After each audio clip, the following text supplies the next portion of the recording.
Olá, seja bem-vindo ao canal, ao nosso canal. Para nós é uma alegria que você esteja aqui conectado, você que está fazendo mestrado, doutorado, ou pretende fazer mestrado, doutorado. Nós estamos hoje aqui conversando e vamos entrevistar uma pessoa muito especial, a professora Samira Fernandes. Eu não gosto de dizer o nome do meio, Samira, porque nunca sei pronunciar, mas eu acho que você vai saber pronunciar muito bem. A Samira fez o seu mestrado conosco, aqui no nosso mestrado profissional em educação do NASP. A dissertação de mestrado dela tem o título Aprendizagem Criativa de Técnicas Geradoras de Novas Ideias em Estudantes do Ensino Médio. E, Samira, seja bem-vinda, então, ao nosso canal. O objetivo da nossa entrevista é partilhar um pouco da sua história, servir de inspiração para os mestrandos, os doutorandos, aqui quem faz pesquisa científica, né? Eu sei que você tem uma agenda muito intensa como professora e como pesquisadora também agora, com uma mestre, né? Como uma mestre já formada. E queremos, Samira, te dar boas-vindas, então, e faz uma primeira pergunta. Conta-nos um pouco da tua história, né? Da tua experiência, tua história acadêmica. Como foi essa história de vir fazer esse mestrado? E como veio parar, então, no mestrado profissional em educação aqui do NASP? Bom dia, professor. Bom dia a todos. Meu nome é Samira Elquaire Fernandes. Eu sei que é difícil de falar o meu sobrenome, né? Então, só reforçando, é Elquaire, professor. Mas todos erram o tempo todo, A então não tem produção. problema. Bom, eu sou formada em administração de empresas e comecei a lecionar na ETEC Pedro Ferreira Alves, é uma escola técnica aqui da minha cidade, né? Ela é do Centro Paula Souza, Centro Profissional de Ciência e Tecnologia, né? E durante muito tempo eu quis fazer o mestrado, tive interesse, mas era uma coisa inacessível por algum tempo. Os cursos de mestrado eram longes, todos presenciais, e a minha realidade não permitia que eu, né, me locomovesse e fosse para outros lugares. Então, a gente descobriu, né, que tinha o mestrado aqui em Engenheiro Coelho, bem próximo da minha cidade, e fomos porque eu falo que foi um trabalho em equipe, uma dupla, né? Eu e um amigo, eu falo que é amigo, né? Porque nós nos conhecemos há muito tempo, do ensino médio, um amigo do ensino médio que eu indiquei para dar aula na ETEC também, e aí ele começou a lecionar na ETEC e nós conversamos, ele falou, eu fiquei sabendo, falei, ótimo, vamos. Então, ele me falou isso numa segunda-feira de manhã, chegando em casa, eu telefonei no NASP e agendei uma entrevista para segunda-feira à tarde. E nós descobrimos o caminho para ser aluno especial, conseguimos ingressar como como alunos especiais, e em seguida, esse meu amigo já ingressou como aluno regular e eu levei mais um tempinho para isso, porque como também já era um plano pessoal meu, eu tive o meu filho. Então, precisei, não ingressei no ano de 2017, né? No ano de 2017 como aluna especial e depois no ano de 2018 como aluna regular. Então, o mestrado era um sonho que acabou se tornando realidade por estar mais próximo de nós. E confiando na educação adventista que a gente conhece, né? A gente foi e abraçou isso e fomos muito bem acolhidos no campus de Engenheiro Coelho. Ah, coisa boa. Fico feliz que tenha sido bem acolhida mas você falou, não está aqui no roteiro das minhas perguntas, mas você tocou num assunto que eu vou falar. Ou seja, porque alguns dos nossos alunos têm receio de ser aluno especial, não é? Ou seja, pelo jeito, a sua experiência de ser aluno especial antes de ser aluno regular foi uma boa estratégia, então. Eu até anotei aqui como sugestão, né, para Ok. dar para os ingressantes, né? E foi uma sugestão que eu dei para alguns amigos que depois também, que são aqui da ETEC, também começaram a fazer o mestrado e que estão concluindo agora nesse semestre, que são dois colegas aqui de trabalho que a gente tem. Eu fiz todo um planejamento para começar o mestrado. Então, na verdade, já tinha feito um planejamento, mas ainda era longe, né? Era distante. Mas ser aluno especial, para mim, facilitou bastante, porque a gente tinha que fazer 7 matérias, 7 disciplinas que eram obrigatórias, né, da grade. Uhum. E essas 7 disciplinas, para você fazer 7 disciplinas em 2 anos, mais a dissertação, é bem pesado. E eu fiz 4 disciplinas como aluna especial. Então, Hum. quando eu entrei como aluna regular, eu tive 2 anos para fazer só 3 disciplinas. Como eu estava com um bebê pequeno, eu optei por fazer uma disciplina por semestre. Mas aí, Hum. até quando comecei a fazer a primeira disciplina como aluna regular, eu falei, nossa, eu devia ter me matriculado em 2 já, né? Mas tudo bem, né? Também foi uma opção minha, foi uma escolha minha. E para mim foi muito bom. Se eu tivesse que fazer de novo, eu faria exatamente como eu fiz. Eu faria É, 1 ano como aluna especial e depois entraria como regular.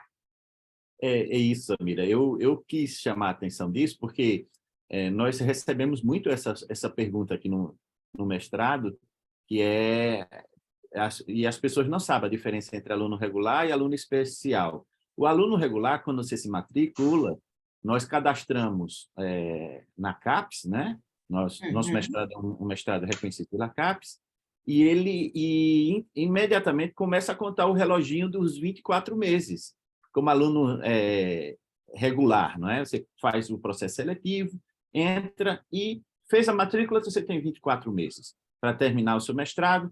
Existe uma prorrogação, mas é uma prorrogação mínima, e, na verdade, se você não consegue cumprir nesse prazo, você corre o risco de desligamento, perder o seu esforço, não por nós, mas pela própria CAPES, em termos de jubilamento, essas Sim. coisas todas.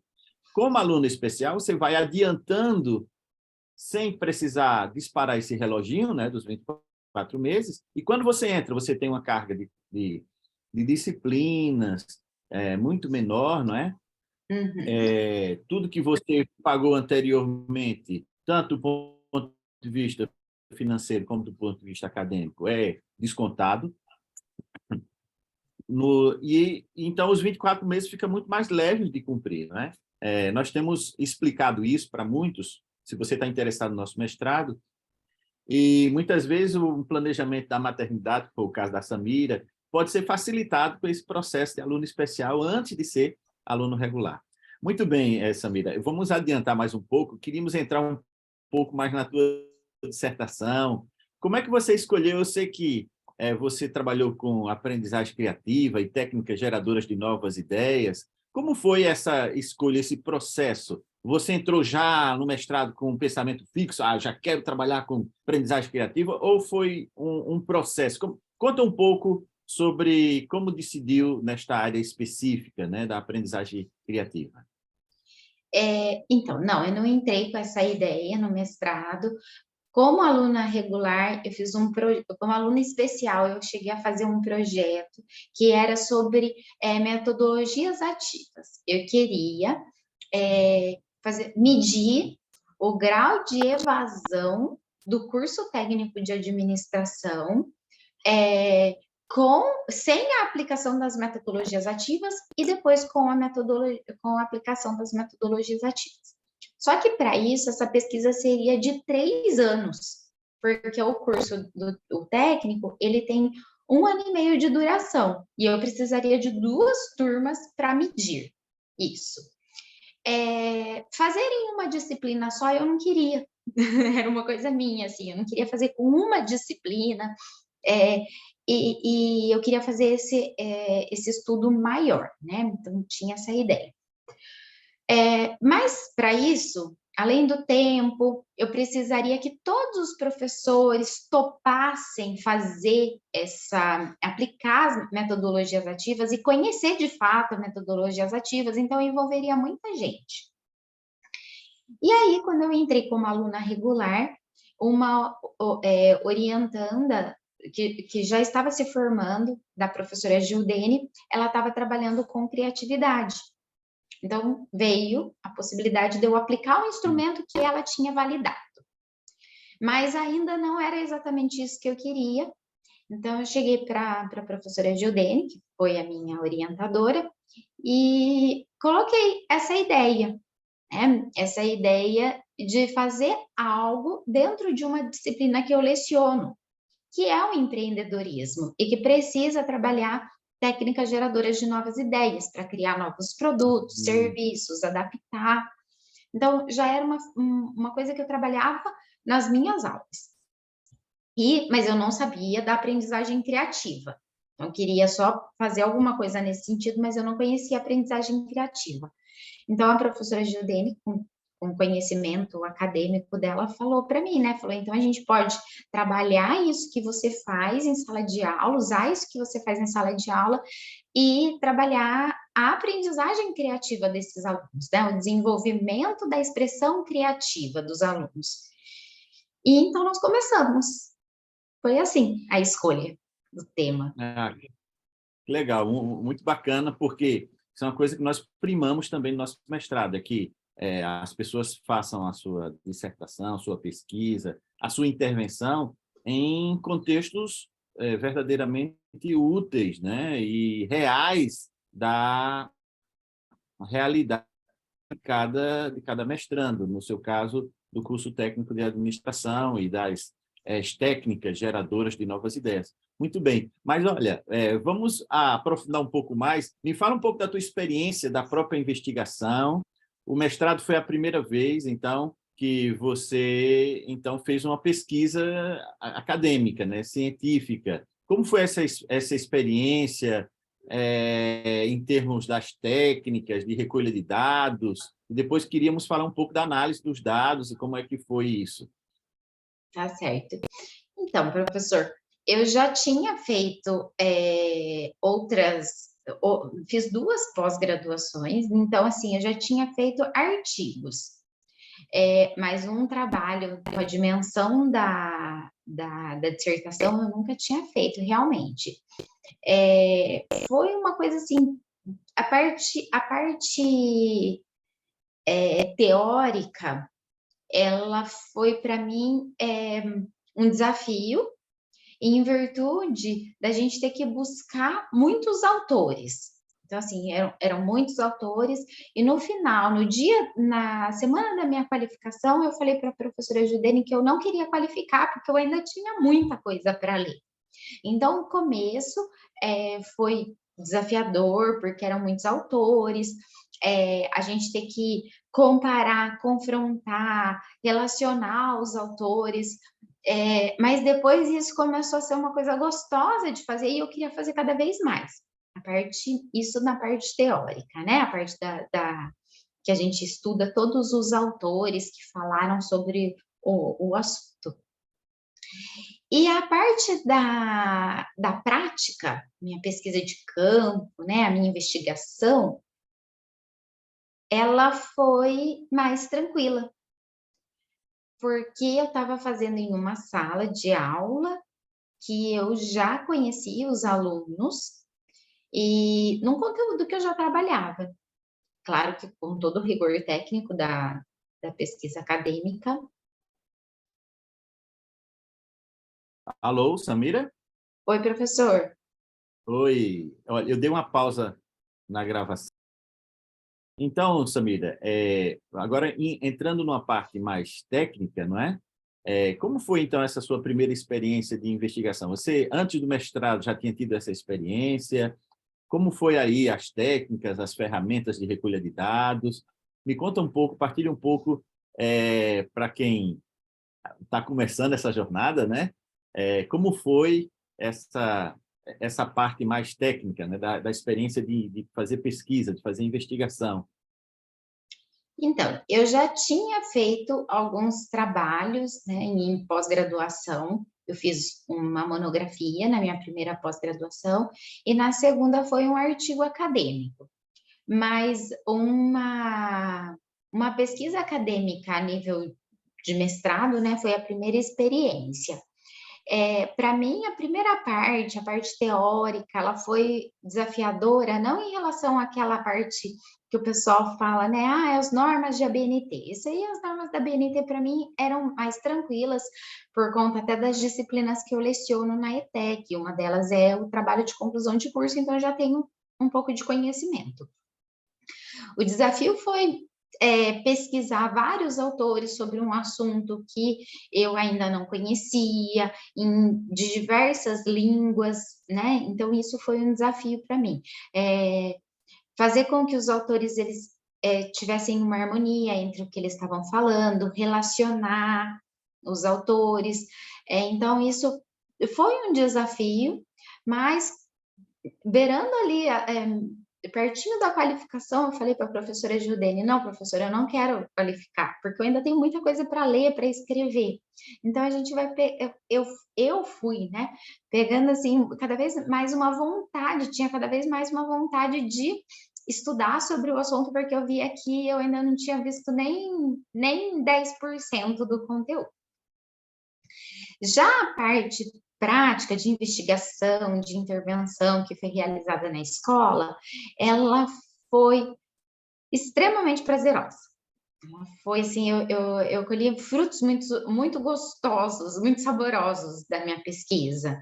Era uma turma, eu trabalhei com uma turma que a gente tinha uma afinidade muito legal, então de 40 alunos que a gente tinha no começo da turma, depois caiu para 39, os 39 aceitaram fazer a pesquisa, os 39 Uau! assinaram o termo, os pais assinaram o termo, eles liberaram as fotos, o direito ao uso de imagem. Então, foi assim, foi uma coisa muito gostosa. Os trabalhos que os alunos fizeram foram maravilhosos. Então, assim, para mim foi fantástico, porque eu não tive nenhuma intervenção negativa, nada que me prejudicasse durante o período de coleta de dados. Que coisa boa, Samira. Então, pelo que você está descrevendo, você teve muitos dados que a gente chama de dados não numéricos e não estruturados na pesquisa qualitativa, né? Ou seja, a sua pesquisa é fortemente qualitativa, embora que tenha, eu sei, porque eu conheço também o seu trabalho, a parte numérica, né? De questionários aplicados e tal, mas me conta um pouco sobre essa tua experiência com a investigação qualitativa, com a análise dos dados, e aí eu já começo a entrar também, porque você usou o WebQDA, não é? Como é que você Sim. conheceu o WebQDA? Como foi essa sua primeira impressão? Eu estou fazendo muitas perguntas ao mesmo tempo, né? É melhor fazer uma de cada vez. Não, Então, me professor, conta um pode pouco deixar que eu vou sobre... emendando uma Está resposta bem, na... está bem. E como fez essa sua formação, como foi essa sua primeira impressão na pesquisa qualitativa, o uso do WebQDA? Seria interessante a gente partilhar também, porque como é uma coisa que fica muito mais lá do meio para o final, não é? Do mestrado, Isso. depois das disciplinas, tem muita gente que nos ouve que, para eles, isso é um buraco negro, né? Uma coisa ainda que está distante. Mas fala um pouquinho sobre a experiência de análise de dados, uso do WebQDA, como foi essa primeira impressão e etc. Realmente, a parte da análise dos dados foi um buraco negro. Mas que depois a gente viu que tinha uma luz no fim do túnel. Então, após a coleta de dados, nós tínhamos muitos dados, porque foram muitos instrumentos utilizados, e um deles foi o portfólio, que me resultou em muitos dados quantitativos. E por um período, nós ficamos sem a possibilidade do orientador, porque a professora Judene ficou doente e aí depois o senhor assumiu o nosso trabalho, né? Então, assim, para mim foi um Com muito desafio gosto porque eu... fiz isso, Samira. Obrigada. Porque eu passei 2 meses, 2 ou 3 meses digitando tudo no Excel. Eu tinha folhas e mais folhas, dava assim, eu fiz até, parecia um pergaminho, né? Eu enrolava isso e eu ia Eu lembro. analisando. Então, foi a parte mais difícil para mim, foi essa. Só que aí foi assim, né? Eu já tinha feito toda essa transcrição para o Excel, porque de alguma forma eu precisava colocar isso digital, né? Transformar isso em formato digital. E aí a gente veio a possibilidade de utilizar o WebQDA. Para mim, eu não tive uma formação muito extensa do WebQDA, nós tivemos acho que 1 ou 2 reuniões, professor, com o senhor ali me explicando o WebQDA, e eu tentei, da forma como eu consegui, assimilar tudo que o programa nos oferecia, tudo que o sistema nos oferecia, passei de novo tudo para o WebQDA, de uma forma um pouquinho diferente, mas o WebQDA, ele é interessante porque ele faz algumas coisas automáticas para nós. Então, ele traz alguns esquemas automáticos, ele traz a repetição de palavras de forma automática. Então, o primeiro passo, eu levei um susto. No primeiro momento, assim, agora você não vai usar o Excel, que você estava aí fazendo o seu, né, digitando tudo, e agora vai fazer no WebQDA. Então, primeiro, para mim, foi realmente um susto, mas depois, quando eu entendi como o programa funcionava e as facilidades do programa e o que ele poderia me proporcionar para facilitar a escrita, né, a minha análise, então isso foi bem legal. A minha experiência, então, nesse período da análise de dados, ela não foi Você, só em relação à análise de dados, né? A gente teve outros contratempos, mas a maior dificuldade que eu tive no mestrado foi depois de usar o WebQDA, o como escrever. Mas eu acho que o WebQDA, na minha opinião, ele facilita essa escrita. E depois de fazer toda a análise de conteúdo, depois veio a parte da conclusão. Então, assim, para mim, qual que foi a maior dificuldade? Fazer a análise e depois fazer a conclusão, porque parecia que eu já tinha escrito tudo que eu tinha para escrever. Então, resumindo, assim, foi a maior dificuldade. Mas eu acho que se a pessoa, ela começa já conhecendo, sabendo que ela vai ter essa possibilidade, talvez ela faça um pouquinho diferente de mim. Porque os meus portfólios, os portfólios que os alunos me entregaram foram todos físicos. Então, eu tive que digitar tudo. Então, sabendo da possibilidade de usar uma ferramenta como o WebQDA, de repente, fazer com que esse portfólio fosse digital seria mais fácil. sim, é verdade. Eu lembro dessa dificuldade, Samira, que foi um Sim. desafio. Mas E sempre lembro... Hã? E eu Desculpa. tenho todos os portfólios guardados até hoje. Guarda. Legalmente, segundo me consta, durante 5 anos você tem que guardar. Mas, São amiga, guardadinhos. eu me lembro que foi assim bem sufocado, né? A professora Gildene, que era sua orientadora, eu acabei virando co-orientador ali, Exatamente. e nós tínhamos pouco tempo. Me fala um pouco aí dessa correria. Eu já vi que você teve uma dificuldade, teve que pegar tudo que estava em papel e digitalizar e digitar, né, para poder colocar no WebQDA para fazer análise. Sim. Mas quanto tempo você levou, mais ou menos, para fazer análise com o WebQDA? Você lembra? Eu tive 15 dias para colocar tudo no WebQDA e escrever o que eu tinha que escrever sobre análise de dados. Foi bem corrido. Uau! E Essa foi possível em 15 dias fazer análise, então? Professor, e a todos que eu falo, eu acho que assim, se nessa parte eu não fiquei tão satisfeita. Se eu tivesse mais tempo, eu tenho certeza que eu teria feito melhor. Mas aí eu lembrando de uma frase que o senhor falava toda vez que a gente conversava, é melhor alguma coisa feita do que perfeita, né? Porque às E vezes não feita, né? e não feita, porque às vezes você Exato. fica aí tentando fazer o negócio perfeito e ele não sai. Então, assim, Samira, né, sou muito sistemática com algumas coisas, e em relação ao tempo, eu também sou, então, assim, eu gostaria de ter tido mais tempo, eu conseguiria organizar melhor as minhas ideias, porque uma coisa que eu vi é que o dormir, o descansar, deixar a dissertação descansar é muito importante. E eu não tive esse tempo de deixar a minha análise de dados descansar, deixar as minhas conclusões Uhum. descansarem. Foi tudo muito rápido, muito corrido. É um desafio, Samira. A gente avisa isso o tempo todo, mas infelizmente, né, dado a diversos fatores, alguns dos nossos orientandos não. Mas uma coisa é certa, né? Foi possível, né? Foi possível, foi possível. Foi possível. Poderia ter sido melhor se tivesse tido mais tempo Sim, sim. e tal, mas eu sempre digo que por que eu estou te fazendo essa pergunta? Porque tem muita gente que começa a fazer uso desse tipo de ferramenta, não existe só o WebQDA, existem outros softwares, né?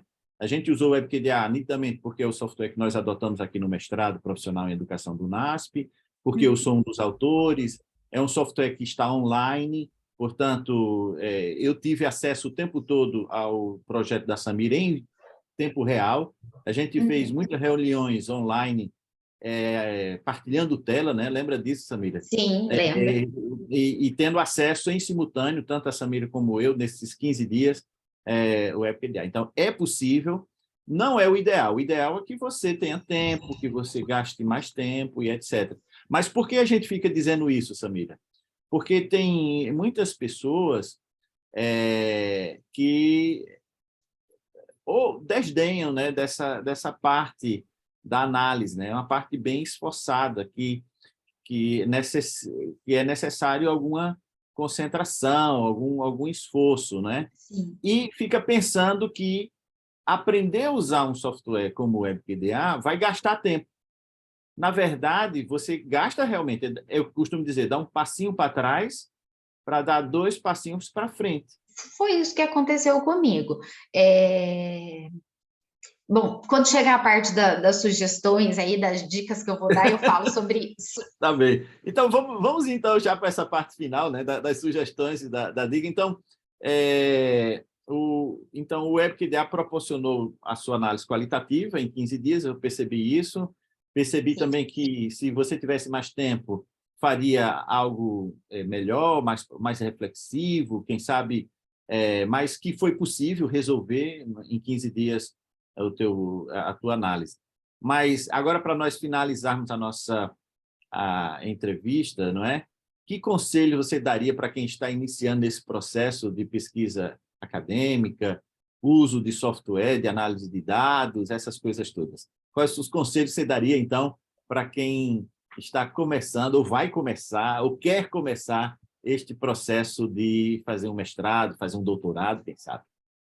Então, emendando uma coisa na outra, né? Emendando aí a nossa questão do tempo, uma coisa que me auxiliou muito foi a administração do tempo. Eu já comentei que eu sou bastante sistemática,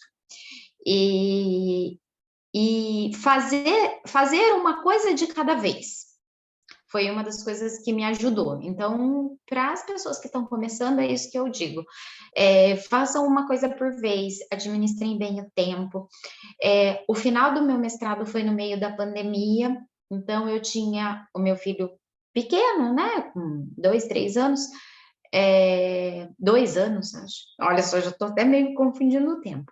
Então, ele ficava em casa, eu ia para um outro ambiente, eu ia para a casa da minha mãe, ou ele ficava na casa da minha mãe e eu ficava na minha casa. Então, assim, não dá para a gente querer fazer tudo ao mesmo tempo, não dá para a gente querer cuidar do trabalho, da família, e do mestrado. Então, a gente precisa ter essa administração do tempo, né? Então, uma sugestão que eu dou é em relação a isso: administre o tempo, faça um cronograma de estudos, faça realmente qual é o tempo que você vai usar hoje para o mestrado. Vai passar um pouquinho, ou você vai terminar um pouquinho antes, mas tenha essa consciência do tempo. Porque mesmo fazendo tudo isso, mesmo organizando tudo isso, eu tive contratempos que não estavam sobre o controle de ninguém podia, né? Então, resolver ou imaginar as coisas que iriam acontecer, mas eu acho que por ter isso, por conseguir controlar o tempo, foi uma das coisas que me ajudou a no final dar certo. Eu não gosto de fazer as coisas corridas, então por isso que essa questão dos 15 dias para mim foi a parte mais difícil. Foi a parte mais difícil exatamente por ser uma característica da minha personalidade, mas tem gente que consegue. Só que todas as pessoas que eu vejo que conseguem, né, fazer milhões de coisas ao mesmo tempo, então tentar escrever e tentar dar atenção para outras coisas, acaba que no final ficando um pouco estressada. Então, uma coisa que eu falo é sobre a administração do tempo. Eu até anotei aqui algumas Ok, muito bom. sugestões, tá vendo só? Outra coisa é, além de fazer as coisas uma por vez, se antecipem, façam, levem as coisas para o orientador ver. Não fique esperando que o orientador traga alguma coisa para você. Porque é melhor levar uma coisa errada, que aí você sabe que está errado, ou você sabe que não está bom, do que você não levar nada, porque o orientador, ele não vai fazer por você. É Outra verdade. coisa que o mestrado traz para gente, né? Assim, eu não tenho grandes dificuldades com isso por estar na área acadêmica já, assim, né? Lecionando e trabalhar bastante em equipe por conta da minha formação em administração, que eu fui diretora de escola, fui coordenadora, então já tinha mais experiência com isso, mas o mestrado é um trabalho em equipe. É um trabalho em equipe, é uma dupla, mas essa dupla ela precisa ter liga, ela precisa ter consistência, ela precisa ter um bom relacionamento. Então, é um trabalho em equipe que você faz com o seu orientador. Então, e a gente precisa estar ciente de que cada um tem uma experiência, e por conta dessas experiências que nós temos, nem sempre a gente vai falar a mesma língua. Mas no final a gente precisa pelo menos sair com alguma conclusão, com algum ponto, né? Assim, para ser desenvolvido. E uma outra sugestão, então, além da administração do tempo, a organização e a questão do trabalho em equipe, é uma que nós falamos lá no começo, que é entrar como aluno especial. Muito bem. E não deu tempo, assim, só para explicar a questão do aluno especial, eu fiz 2 disciplinas por semestre como aluno especial. Então, assim, também, você não pode fazer como aluno especial agora em 2023 e só começar como aluno regular lá em 2027, tá? 2027, 2028, porque esse tempo, ele vai te desatualizar. Então, assim, na minha experiência foi 2017 como aluna especial, foram 2 semestres. 2018, eu fiquei 6 meses, o primeiro semestre, oficialmente afastada do mestrado, mas extraoficialmente não, porque eu fiquei, como eu estava de licença maternidade, eu fiquei estudando para a prova do processo seletivo, então eu estudei durante a minha licença. Uma das coisas que eu mais estudei foi o inglês, porque era uma das coisas que eu tinha mais dificuldade, então eu estudei, então eu fiquei só 6 meses oficialmente afastada, mas extraoficialmente não afastada, tá? Então, não dê tanto tempo, porque se você der muito tempo, quando você voltar, parece que as disciplinas mudaram. E, na verdade, elas não mudaram. Na verdade, o que mudou foi que existe muito artigo, muita coisa sendo publicada e a gente fica desatualizado. Não é a ementa da disciplina que muda, mas é a atualidade que muda. Então, não fique tanto tempo. Faça como aluno especial, mas não fique pensando, vou fazer 4 anos como aluno especial, que não dá certo, não. Muito bem, Samira. Samira, muito obrigado. Você realmente se disponibilizou, né, de partilhar a sua experiência, é uma experiência muito rica. Certamente quem está nos ouvindo e está começando o seu processo, ou está no meio do processo, que ainda dá tempo de usufruir dos seus conselhos, vão realmente ser beneficiados se seguirem os seus conselhos. Eu fico feliz, muito obrigado por essa entrevista, e nós vamos continuar, porque os nossos alunos, os chamados egressos do mestrado profissional em educação do NASP, nós continuamos sempre trabalhando, né, Samira? Na Isso produção mesmo. de artigos e congressos. É uma parceria que não termina com os 24 meses do mestrado. A gente continua, é claro que com uma intensidade menor, naturalmente, por Isso. causa da agenda profissional, tanto do orientador como dos orientandos, ou dos ex-orientandos agora, né? E mestres já formados, mas sempre é uma parceria. Eu, por exemplo, mantenho minha parceria com a minha universidade de origem, lá do doutoramento, lá na Universidade de Aveiro, e com as pessoas que fizeram parte da minha formação até hoje. E estamos falando de uma coisa de 20 anos, né? 22 anos. Uhum. E continuo mantendo essa parceria, que é muito bom, fortalecendo esses laços científicos e de produção. Samira, muito obrigado. A Eu sua que história, agradeço. os seus conselhos serão certamente úteis.